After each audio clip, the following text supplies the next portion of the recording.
দেবী সরস্বতী কেন মা লক্ষ্মীকে অভিশাপ দিলেন? এই কাহিনী ভারতীয় ধর্ম ও পৌরাণিক সাহিত্যে জ্ঞান, ধন ও পবিত্রতার পারস্পরিক সম্পর্ক ব্যাখ্যা করার এক গভীর অর্থবহ ও প্রতীকী উপাখ্যান হিসেবে বিবেচিত।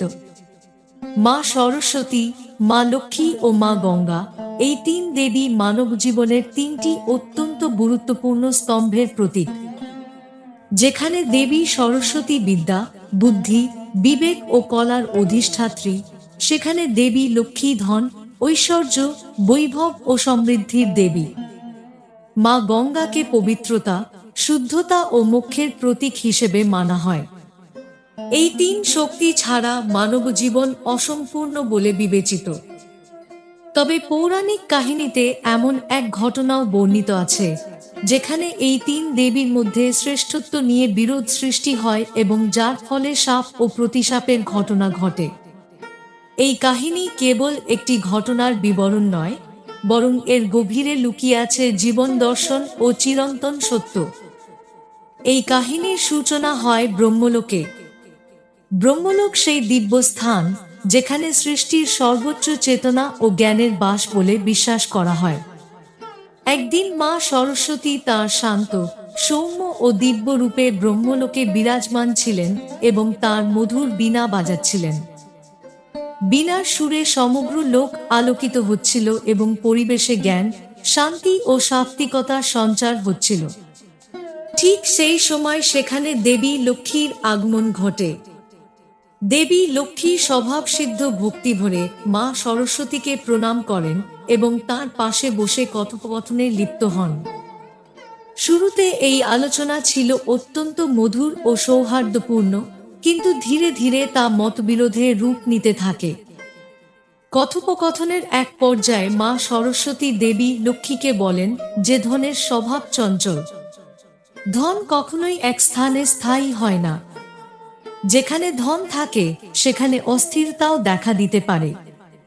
এর বিপরীতে জ্ঞান যেখানে একবার প্রতিষ্ঠিত হয়, সেখানে তা স্থায়ীভাবে বিরাজ করে। জ্ঞান ধ্বংস হয় না, কেউ তা চুরি করতে পারে না। এই কথা শুনে দেবী লক্ষ্মীর মনে হয় তার গুরুত্বকে খাটো করা হচ্ছে। তিনি উত্তরে বলেন, সংসারে ধন ছাড়া জীবন কল্পনাও করা যায় না। দারিদ্র্যের চেয়ে বড় কোনো অভিশাপ নেই।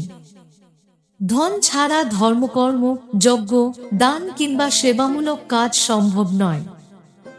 দেবী লক্ষ্মীর এই কথার উত্তরে মা সরস্বতী বলেন, তার ধন আত্মিক আর লক্ষ্মীর ধন ভৌতিক। আত্মিক ধন মানুষকে ভেতর থেকে সমৃদ্ধ করে ও সঠিক বুদ্ধি দান করে। ভৌতিক ধন নষ্ট হতে পারে, কেড়ে নেওয়া যেতে পারে এবং তার অপব্যবহারও হতে পারে। জ্ঞান যত বিতরণ করা হয় ততই বৃদ্ধি পায়, কিন্তু ধন বিতরণ করলে তা কমে যেতে পারে। এই যুক্তিতর্ক ক্রমশ তীব্র হতে থাকে এবং দুই দেবীর মধ্যে মতবিরোধ স্পষ্ট হয়ে ওঠে। যখন এই বিতর্ক আর স্থিতিশীল থাকল না, তখন উভয় দেবী সিদ্ধান্ত নিলেন যে এই বিষয়ে চূড়ান্ত সিদ্ধান্ত দেবেন ভগবান বিষ্ণু, কারণ তিনি জগতের পালনকর্তা এবং তাঁর সিদ্ধান্তই সর্বোচ্চ। দুই দেবী বৈকুণ্ঠধামে উপস্থিত হলেন, যেখানে ভগবান বিষ্ণু যোগনিদ্রায় নিমগ্ন ছিলেন। সেখানে আগে থেকেই মা গঙ্গা উপস্থিত ছিলেন এবং তিনি ভগবান বিষ্ণুর চরণ সেবায় নিয়োজিত ছিলেন। এই তিন দেবী একত্রিত হয়ে নিজেদের শ্রেষ্ঠত্ব নিয়ে আলোচনা শুরু করেন। বৈকুণ্ঠে দেবী লক্ষ্মী ভগবান বিষ্ণুর শিরোভাগে আসন গ্রহণ করেন, কারণ তিনি তাঁর সহধর্মিণী। মা গঙ্গা অবস্থান করছিলেন তাঁর চরণের কাছে। কিন্তু মা সরস্বতীর মনে হল তাকে যথাযথ সম্মান ও স্থান দেওয়া হয়নি।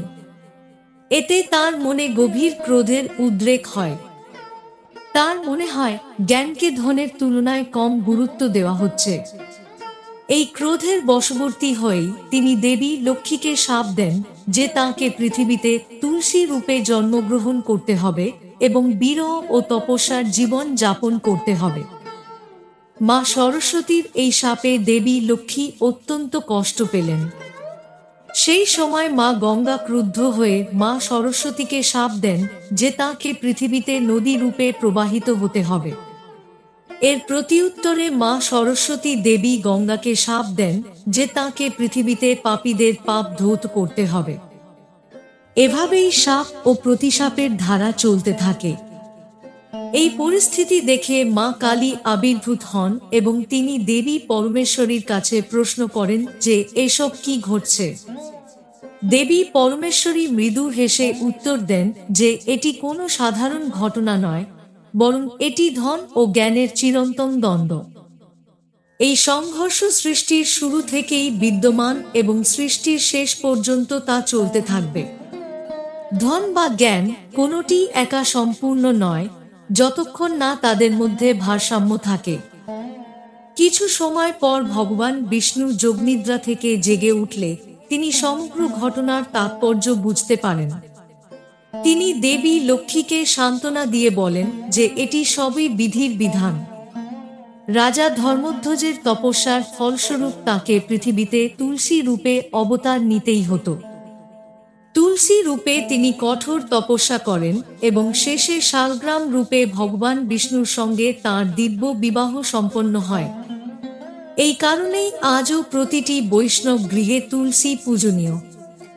মা সরস্বতীও পৃথিবীতে নদী রূপে অবতীর্ণ হন এবং তাঁর জলকে জ্ঞানের ধারা হিসেবে গণ্য করা হয়।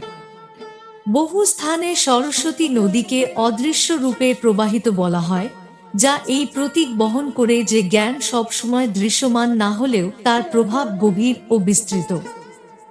মা গঙ্গা পৃথিবীতে অবতীর্ণ হয়ে মোক্ষদায়িনী রূপে পরিচিত হন।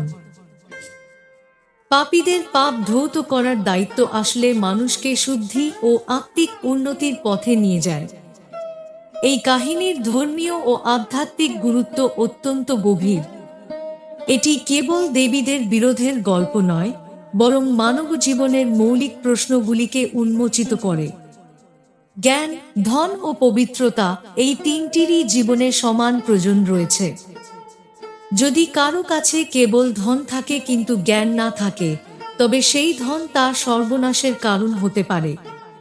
আবার যদি জ্ঞান থাকে কিন্তু ধনের সম্পূর্ণ অভাব হয়, তবে জীবনযাপন কঠিন হয়ে পড়ে। আর পবিত্রতা ছাড়া ধন ও জ্ঞান দুটিরই সঠিক ব্যবহার সম্ভব নয়। ভারতীয় সংস্কৃতিতে তুলসী, গঙ্গা ও সরস্বতীর বিশেষ মর্যাদা এই ভারসাম্যেরই প্রতীক। তুলসীকে দেবী লক্ষ্মীর রূপ বলা হয় এবং তুলসী ছাড়া বিষ্ণু পূজা অসম্পূর্ণ। গঙ্গাজল ছাড়া কোনো ধর্মীয় আচার পূর্ণতা পায় না। আর দেবী সরস্বতীর কৃপা ছাড়া বিদ্যা, সঙ্গীত ও বুদ্ধিলাভ অসম্ভব বলে মনে করা হয়। এই তিন দেবীর একসঙ্গে সম্মানই সনাতন ধর্মের মূল বৈশিষ্ট্য। এই কাহিনী আমাদের আরেকটি গুরুত্বপূর্ণ শিক্ষা দেয়, জ্ঞান ও ধন উভয়ই তখনই অর্থবহ হয় যখন তাতে অহংকার থাকে না। জ্ঞান বা ধন যে কোনো কিছুর অহংকার মানুষকে পতনের দিকে নিয়ে যায়। প্রকৃত জ্ঞানী সেই যে বিনয়ী, আর প্রকৃত ধনী সেই যে দানশীল।